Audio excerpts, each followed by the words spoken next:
Bonjour à tous, on va vous présenter l'affaire Dreyfus qui a eu lieu de 1894 à 1906. Donc tout d'abord nous verrons une introduction, ensuite nous verrons qui est Dreyfus et quelles sont ses affaires. En grand 2, il y aura un affrontement entre Dreyfusards et anti-Dreyfusards. En grand 3, il y aura l'intervention d'Émile Zola et la fin de l'affaire, puis une conclusion. Donc tout d'abord, l'affaire Dreyfus, c'est un conflit majeur de la Troisième République qui a eu lieu à la fin du 19e siècle. Donc Dreyfus, il est accusé de trahison envers la France au profit de l'Allemagne.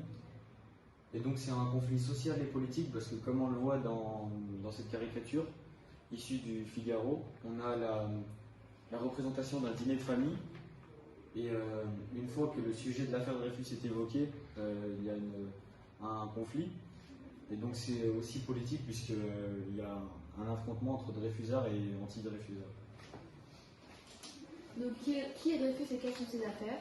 Donc après l'échec de la France contre la Prusse en 1870, elle connaît une affirmation extrême du nationalisme. Donc cette même année, Alfred Dreyfus, qui était un jeune officier juif et d'origine alsacienne, est accusé à tort pour espionnage, trahison et il est condamné par le Conseil de guerre à la déportation perpétuelle et à la dégradation militaire grâce à de multiples fausses preuves. Et n'ayant pas accès à son dossier, il ne put pas prouver son innocence. Suite à cela, le 5 janvier 1895, Alfred perd son titre de capitaine dans la cour d'honneur de l'école militaire devant 4000 soldats et 20 000 civils. Cela crée alors un scandale judiciaire et politique qui divisera l'opinion française entre 1894 et 1906. Cela créera alors deux camps, les Dreyfusards et les anti-Dreyfusards.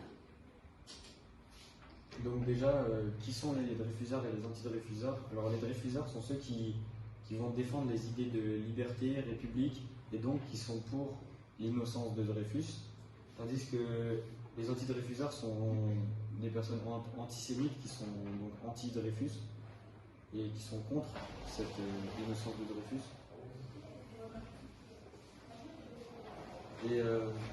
Et donc le plus grand affrontement entre Dreyfusards et anti-Dreyfusards, c'est le procès de Rennes qui a eu lieu en 1899. Et donc là où on verra la sentence de Dreyfus et même sa libération. Et donc ici on a une caricature de Dreyfus qui est représenté comme un crocodile, un reptile et donc un animal dangereux. Et donc Dreyfus est représenté comme quelque chose qui est dangereux pour la société.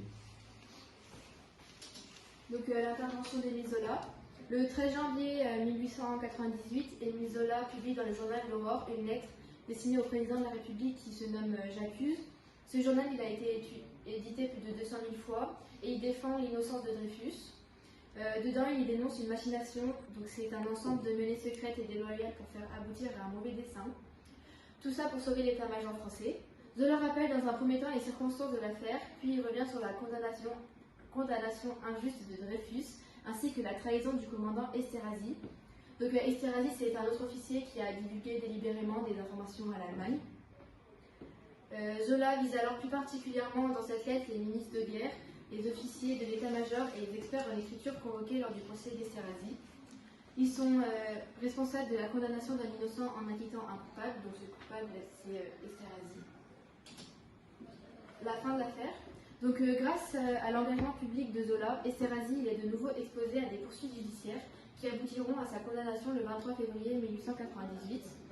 Sous le nouveau président Émile Loubet, Dreyfus passe devant un nouveau conseil de guerre à Rennes le 7 août 1899 qui le condamne de nouveau à 10 ans de réclusion criminelle avec circonstances atténuantes.